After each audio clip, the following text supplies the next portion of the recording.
Olá, você, tudo bom? Professor José Carlos Queller, aqui com a aula da segunda série do ensino médio de arte. Não esquecendo vocês de responder aqui o questionário do Classroom, né, para valer a atividade, valer a presença de vocês, tá? E hoje, pessoal, hoje a aula a gente vai lá para a Inglaterra. Vai falar de uma arte que surgiu lá, que foi inspiradora de muitas outras depois, né, ou andou em paralelo com algumas outras, que é a arte pré-rafaelita, hein?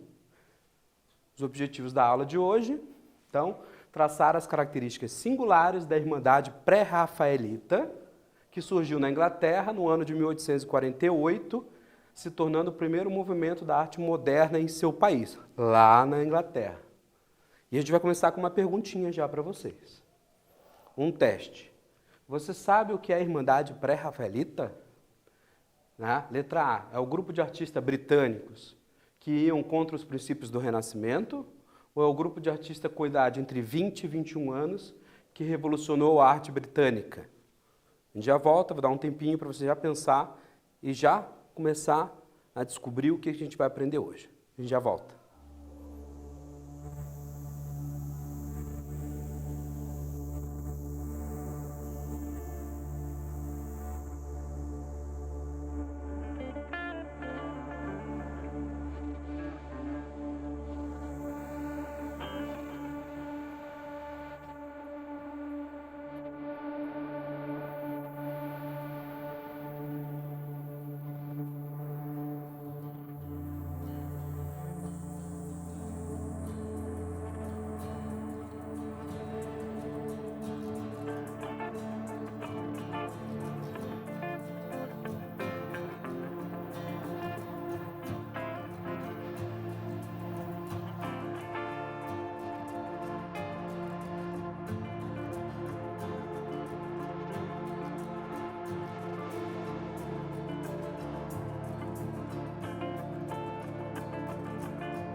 Estamos de volta aqui, né, pessoal? Perguntinha já para quebrar a cuca no início, para ver a Irmandade pré-rafaelita, lógico, né? Não é um grupo de artistas britânicos que iam contra os princípios do Renascimento, a gente vai ver um pouquinho mais sobre isso.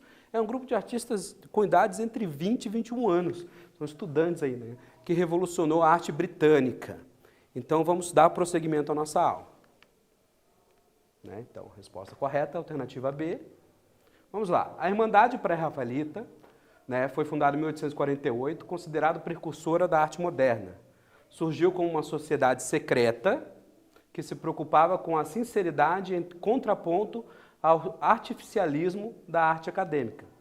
Lembrando que essa Irmandade começa em 1848, né, próximo ali às visões, né, marxistas, né, e a Irmandade rompeu em 54, mas eles vão continuar para o resto da vida deles trabalhando nessa característica dessa arte, tá?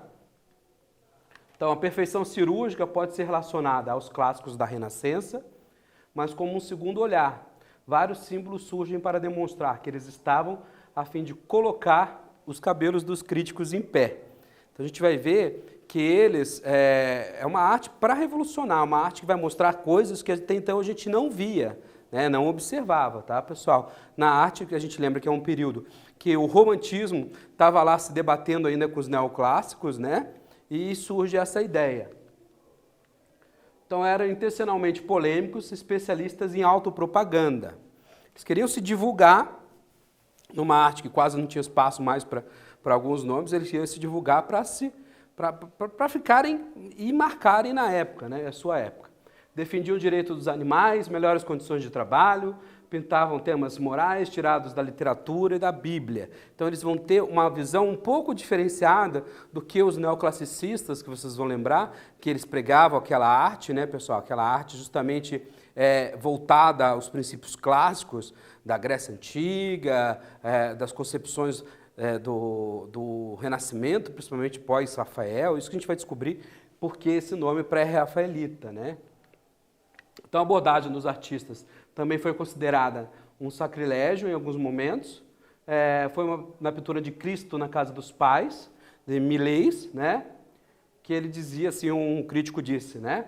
Em toda a obra é possível expressar fealdade dos traços, os membros ou na atitude, é encontrado expressado. Pessoal, o que é fealdade? É mostrar o grotesco, né? O bruto mesmo, não procurar aquele ideal e beleza que se procurava tanto lá no Renascimento, depois veio no Neoclássico, né? Aquela concepção fantasiosa do romantismo. A ideia é mostrar as coisas como elas são, na visão que elas são, não no momento que está acontecendo. Tá? Então, por isso, a obra do Cristo na casa de seus pais, que a gente vai começar a ver ela, a gente vai ver essas características.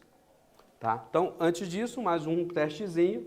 A Irmandade Pré-Rafaelita, grupo artístico fundado em 48, considerada precursora da arte moderna. Letra A, eram favoráveis às artes acadêmicas ou inicialmente pintavam temas morais tirados da literatura e da Bíblia? A gente já volta, mais um tempinho para vocês.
Voltamos aqui, pessoal. Lógico, né, que a alternativa correta inicialmente pintavam temas morais tirados da literatura e da Bíblia, que a gente acabou de ver no slide anterior. Alternativa B. Vamos prosseguir. Em sua tarefa, o grupo é o mesmo incômodo em relação ao preciosismo da arte oficial, que leva na França os pintores do grupo de Barbizon e Courbet na direção do realismo. Então vocês vão ver, a gente vai ver na próxima aula o realismo, que elas vão andar um pouquinho em paralelo. Só que a gente está falando aqui na arte na Inglaterra, a concepção que aconteceu lá na Inglaterra, que é um caminho muito parecido com o caminho que pregou o realismo, que nós vamos ver as diferenças depois na próxima aula, tá, gente? Então vamos começar lá com a casa, Cristo na casa dos seus pais, do Millais, né? É um quadro de 1,39 m, né, por 86 mais ou menos. Pessoal, observem aqui que é uma concepção, né, do Cristo, né, aqui a criança, o Cristo, e veja como eles retratam o Cristo, por isso que ficou tão horrorizado os críticos, né, como uma criança suja, feia, a Maria aqui com as mãos, aqui ó, o marceneiro com as mãos queimadas de sol, né? Não tem mais aquela luminosidade que se tinha no barroco, no próprio romantismo, né? Para dar aquela licença poética. Aqui não, aqui ele procura ver essa claridade, a gente observa, deixa eu ver se tem um zoom aqui, ó. A mão, os pés, as unhas, ainda bem sujas as unhas do pé, a gente não tinha isso. Até então, na arte, na história da arte, a gente não tinha isso. Era sempre com uma coisa idealizada, uma beleza idealizada. Aqui não, aqui ele procurou pegar uma cena bíblica e retratar de uma maneira atual, né? Como seria realmente hoje, como que a gente veria hoje. Aqui, o outro menino, né, o tecido, se a gente der o zoom, não sei se eu tenho aqui o pé, as unhas do pé, né? Se a gente der o zoom no outro menino, vai ver que o tecido, a pele que veste dele, ele tem os seus pelos muito realçados, tá? E vai lembrar de novo das mãos queimadas, a cara muito frisada de Maria, né? Um menino como se estivesse apanhando, e foi lá pedir ajuda para a mãe, né? O outro observando, o olhar do outro menino observando como se eu fiz algo errado, eu vou ficar aqui na minha. Né? Então, essa caracterização que é importante e que vai se realçar nessas obras pré-rafaelitas, que depois a gente vai para a coisa mais cotidiana, né? Para a realidade mais cotidiana, mas esse é o interesse, tá, pessoal? Vamos avançar aqui. Olha lá, o menino, pelo tecido menino, que eu tenho zoom aqui também, tá? As mãos queimadas, o sangue mesmo, o próprio sangue da mão, ele é bem realístico, né, a pintura. Tá? Então, diferente do que a gente tinha. Né? Se você observar, você vai ver que vai lembrar, na aula 13, a gente estudou a balsa das medusas, do Géricault, né? E veja que tem aqui, se fosse uma pintura pré-rafaelita, não teria esses homens musculosos, tanto que a gente falou naquela época, né? A gente teria o quê? Eles miseráveis, magrinhos, raquíticos. Aqui não, aqui é idealizado, né? É uma cena que choca, mas é uma cena idealizada. Tá? Para comparar e observar. Vamos exercitar então. Escreva sobre a obra Cristo na Casa de Seus Pais, de Millais, né? Em seguida, explique por que se tornou a obra polêmica para os críticos. Então, você vai falar toda dessa realidade, né? De que foi concebida, a amplitude, né? Se você observar a obra, todos estão no mesmo plano, não tem mais uma figura no fundo, não tem mais uma figura mais à frente, eles estão todos na mesma linha de visão da realidade da pessoa, é o choque com a pessoa. A gente já volta, pessoal.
Voltamos aqui, pessoal. Lógico, a gente já falou o que você pode escrever. Então, vamos dar só prosseguimento. A gente deu um tempinho para vocês desenvolverem a atividade. Tem bastante coisa também pela internet para ajudar a consultar, tá bom? Então, vamos lá. Continuando. Todos os artistas eram jovens, com cerca de 20 anos. A gente falou lá no início da primeira questão. Buscavam fama e riqueza. A Irmandade foi fundada em 1848, junto com uma revolução diferente que se espalhava na Europa. Karl Marx e o Manifesto Comunista. O grupo era entretido com literatura, poesia e artes visuais. Esse era um grupo que começou com 3 rapazes, mas ele se fechou num grupo, essa Irmandade, com 7 pessoas, inclusive poetas, que eram irmãos de uns e de outros ali, que ajudavam a formar esse grupo, tá, pessoal? Então, o que eles falaram? Por que pré-rafaelita? Chegamos no porquê da questão. A composição sempre terminava em pirâmides. Vocês lembram? Na aula 4 e 5 lá, da concepção em pirâmide. Vamos ver se eu tenho a pirâmide aqui, ó. Essa aqui é uma obra de Rafael Sanzio, tá? A Virgem dos Jogueiros. Então, essa concepção, o fundo não se dava o mesmo valor, tudo, né?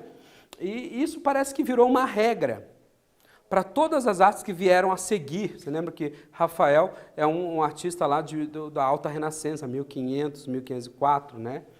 E por que a composição sempre termina em pirâmides? Porque a maior luminosidade deveria estar sobre a figura principal.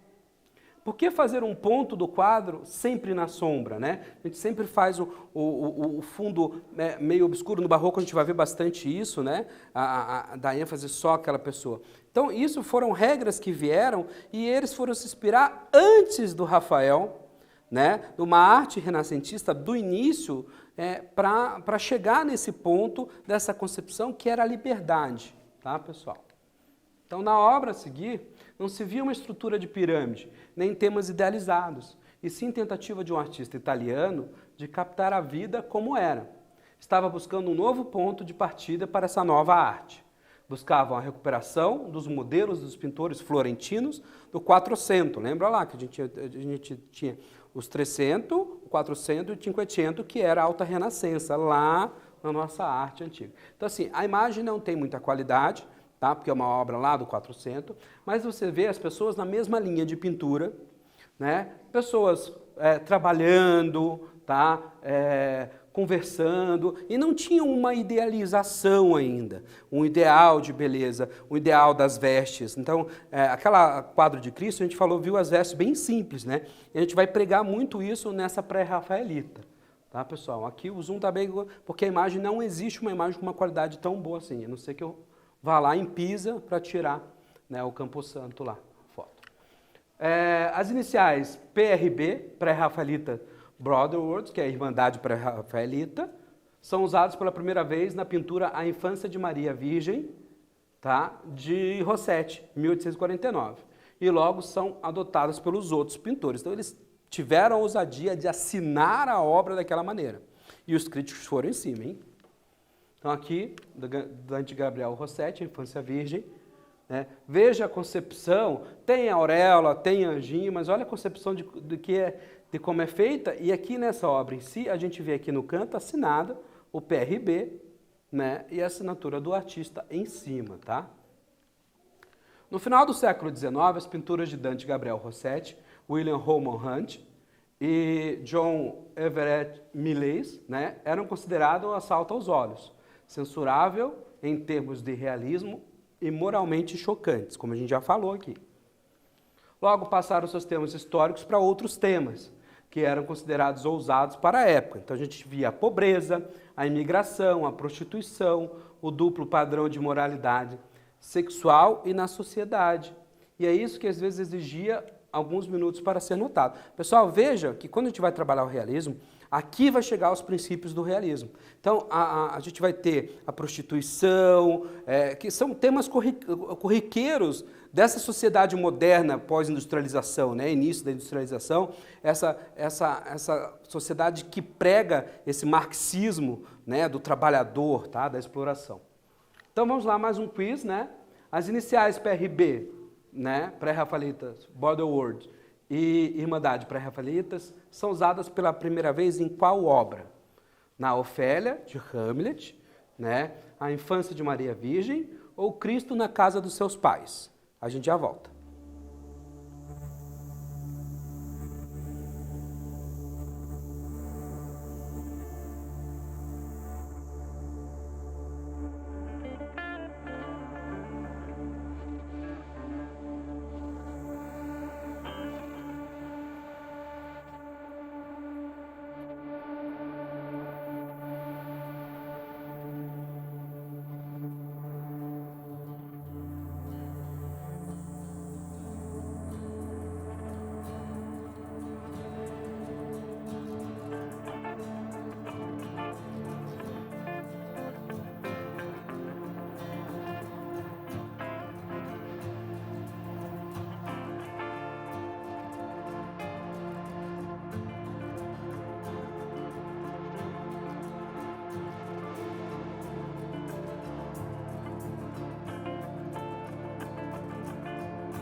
voltamos aqui, né, pessoal? Lógico, né? Ofélia a gente não falou ainda, mas é um quadro do Millais, né?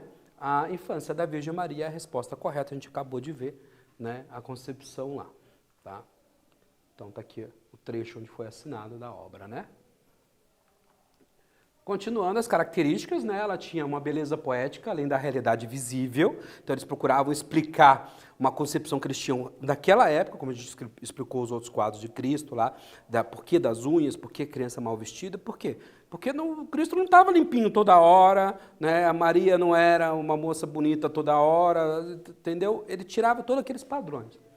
Buscavam realçar os aspectos estéticos, independentes de sua semelhança ou não com a realidade, quebra dos laços com as técnicas tradicionais da cor, surgindo as cores luminosas e esmaltadas, tá, pessoal? Continuando, pinturas poéticas onde o romance, o erotismo, unidos a uma certa inocência, têm lugar de destaque, recusando a normalidade das composições acadêmicas, eliminando aquela linha do horizonte, que a gente, no neoclassicismo, a gente tinha aquela linha do horizonte única, né? Ou aquela figura totalmente central. Isso aqui a gente não vai ter nos pré-rafaelitas, tá? Então a gente começa a falar do escritor que começou a defender esses artistas que eram duramente criticados, né? O John Ruskin, né? Que ele escreveu um trabalho como crítico social britânico, também foi poeta e desenhista. Os ensaios de Ruskin sobre a arte e a arquitetura foram extremamente influentes na era vitoriana, que era a era da rainha Vitória, que coordenava lá, que era a rainha da Inglaterra na época, tá? Por isso que chamam de era vitoriana, repercutindo até hoje. Então esse é o grande cara que vai começar a defender esse grupo, a visão que esse grupo começa a impor, tá? Foi fundada por William Roman Hutt, o Millais e o Rossetti, acompanhados por Rossetti, ainda mais pelo irmão, né? O James Collison, o Frederick George Stephens, o Thomas Woolner, para formar a Irmandade. Maurice Patas Tillman e Ford Madox compartilharam essa ideia. Então foi o grupo que fechou nos grupos dos 7 que a gente tinha falado anteriormente, tá? E vamos direto para os pintores rafaelistas, né? Que a gente vai começar a falar só dos 3 e os 3 mais importantes ali. Com o Millais, né? 1829 a 1896, foi um pintor e ilustrador inglês, dos fundadores da Irmandade. Né? Foi uma criança prodígio, com 11 anos já pintava, entrou cedo para a academia de arte, porque naquela época procurava estudar. Apesar de entrar para a academia de arte, ele começou a questionar muito esse academicismo, né? E ele foi o pintor, o estudante mais jovem a entrar na Academia Real Inglesa de Arte, né? Então a gente tem Ofélia, né? Ofélia, pessoal, é uma passagem de Hamlet, vocês lembram lá de Shakespeare, né? E ele pegou essa moça em pleno inverno e botou ela no rio deitada lá. Depois ela teve problemas até de saúde. Na época o pai dela fez ele bancar os remédios para retratar com essa realidade a concepção. Olha a expressão facial que a gente tem no rosto, né? Porque eles queriam esse ato, esse contato com a realidade momentânea. Podia buscar a história, mas tinha que ser dentro da realidade do cotidiano, que eles estavam vivendo naquela época, tá? Teve como modelo a artista e musa Elizabeth Siddal, de 19 anos de idade, fez deitar completamente vestida na banheira, no seu estúdio, tá? Em Londres. Como era inverno, colocou lâmpadas sobre a banheira para aquecer a água, mas não adiantou muito, como eu falei, ela acabou até ficando doente. Mariana, 1851, foi baseada no poema de Tennyson, que retroage a obra de Shakespeare Medida por Medida. Pessoal, aqui esse poema, ele busca a ideia do quê? Ele busca a ideia de que essa moça perdeu o seu dote, o dote sumiu, né, evaporou, e ela tá com essa cara, tipo assim, não vou arrumar mais um marido, naquela época uma sociedade muito machista, né? E olha a cara dela, né? Essa expressão de dor, de desespero, poxa, o que eu vou fazer da minha vida, né? Tem uma agulha espetada aqui né? Como se ela estivesse abandonando o crochê. E se você prestar atenção nos detalhes, que essas mensagens subliminares apareciam muito na obra deles, vejam aqui que o rosto do São Miguel Arcanjo do vitral está olhando para ela, em vez de estar olhando para outra santa do lado do outro vitral, né, pessoal? Prosseguindo, né, o Indírio de 1745, que são as tropas inglesas encontradas Garotas Escocesas, então a gente fala justamente daquele falta de pudor, né, de pegar a própria sexualidade que se continha no contexto pré-rafaelita, né? Então, os soldados e as meninas novas lá sendo envolvidas pelos soldados. Ordem de despejo, para a qual a esposa de Ruskin posou, né? A esposa de Ruskin posou também, ordem de despejo. Tudo com essa caracterização. O William Roman Hunt, né, que morreu em 1910, de 1843, ingressou na Royal Academia, construindo sua própria casa e estúdio em Jerusalém. Então ele acabou indo para Jerusalém, onde retratou muitas coisas com aquela característica. Pintou mais de 200 obras e também escreveu e publicou com sucessos a autobiografia. Então ele também era um escritor, tá? A obra dele mais polêmica é o Cláudio e Isabela, né, que justamente fala sobre uma cortesã, né, e a concepção dela. Então ele retrata, né, a cara aqui do cara que tá com a cortesã, aí tem um gatinho aqui no canto, né, a cara dela, até então ninguém tinha retratado assim uma cortesã como uma figura principal do quadro. Normalmente, naquela época existia muito isso, essa concepção dessas obras, mas não tinha muito isso, tá? Vejam aí a obra. Tá? Cláudia Isabela também, mais uma obra na concepção. Tá? A Sombra da Morte, também aqui a concepção de sombra, né? Da visão, as obras todas colocadas ao fundo. Tá? Mais um Cláudia Isabela. 5. Foi um dos fundadores pré-rafaelitas, também foi considerado uma criança prodígio. Aos 11 anos se tornou o estudante mais jovem a ingressar na Academia Real Inglesa. Estamos falando de qual artista? John Ruskin, o Millais ou o Roman Hunt? A gente já volta.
De volta aqui, né, pessoal? A gente está meio que acelerando, mas é bacana a gente ver isso aí. Então, qual a resposta correta?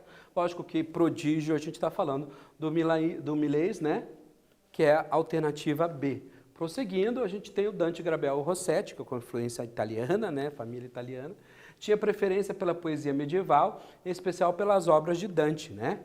Hesitou entre a poesia e a pintura como vocação. Também escrevia para seus quadros, então cada quadro ele tinha uma historinha, né? Como designer, produziu imagens para vitrais e decoração. Suas obras trazem os sinais de identidade realista do movimento pré-rafaelita, o que a gente já falou, que tem uma influência também. Uma obra intrinsecamente mística e primitiva. Pintou mulheres ruivas, símbolos da sensualidade simbolista e decadentista, representando-as de forma obsessiva e estilizada. Então a gente vai ver muito daquela concepção que virou pré-rafaelita, falando da contemporaneidade, tá, pessoal? Então aqui, ó, mais uma cortesã no seu ato, né, a encontrada, como se ela tivesse, né, sendo encontrada, estivesse fugindo de alguma coisa, né? Aí ele fala de toda a melancolia que envolve a vida de uma cortesã, ele dá a concepção na descrição do seu quadro, tá? Sua obra aí, a principal parte são essas das mãos, né, pessoal? Essa mão entrelaçada aqui, ela tentando fugir, né?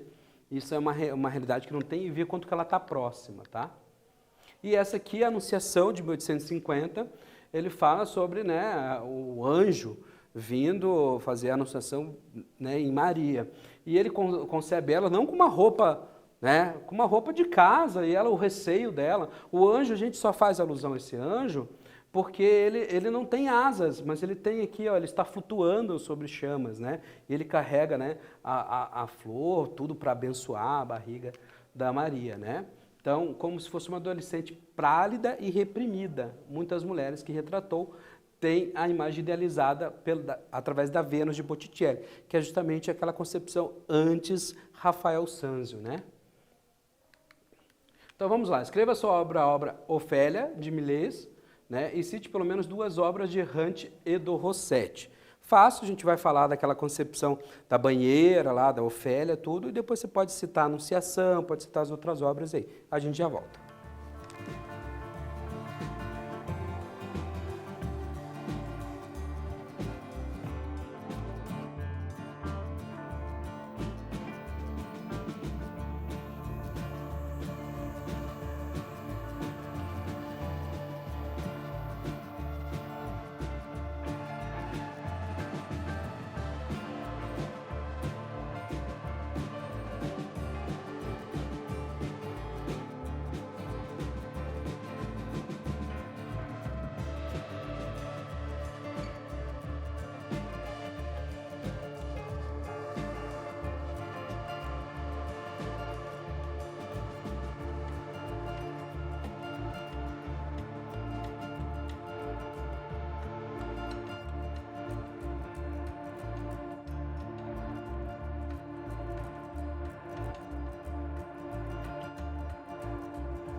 voltamos aqui, né, pessoal? Eu vou botar aqui um lembrete, a gente já comentou ali o que você vai falar da Ofélia, para você lembrar as obras, né? De Hunt você pode citar O Triunfo dos Inocentes, O Despertar da Consciência, do Rossetti, A Anunciação e a Encontrada, que a gente botou ali, tá? Então vamos prosseguir com a última questão para a gente finalizar. Espero que vocês tenham entendido um pouquinho. É uma maneira bem sucinta que a gente citou aqui a obra pré-rafaelita, mas ela é importante na concepção da história da arte, tá? Então vamos lá. Analise as duas obras a seguir, depois diferencie um movimento artístico do outro, marcando qual período pertence. Em seguida enumere a característica de cada uma. Letra A, romantismo, neoclassicismo e pré-rafaelitas. Tem pegadinha nessa aí, hein, pessoal? A gente já volta em definitivo. Tchau, tchau.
Aí, amigos, estamos de volta, em definitivo agora, parece futebol de novo.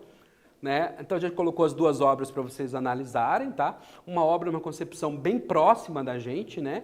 Que a gente vê, e a gente tem a claridade toda do fundo, tudo como se fosse um primeiro plano, um contato imediato. E uma obra, né, que a gente sabe também, muito conhecida, a Liberdade Guiando um Povo, né, do Delacroix, né? E a gente vê que ela é uma obra romantista, que a gente vê o formato de pirâmide, né? Então, olha lá, Isabela, de 1849, mais uma Isabela, né, que gostava de pintar Isabelas, do Millais, né? E veja aqui essa concepção e aqui do Delacroix. Então a gente não tem uma obra neoclassicista aqui, ó, era a pegadinha do jogo, tá? Então ficou a alternativa C e a alternativa A, né? C para o pré-rafaelita e a A para o romantismo. Aí, o que a gente aprendeu de bom hoje, hein, pessoal?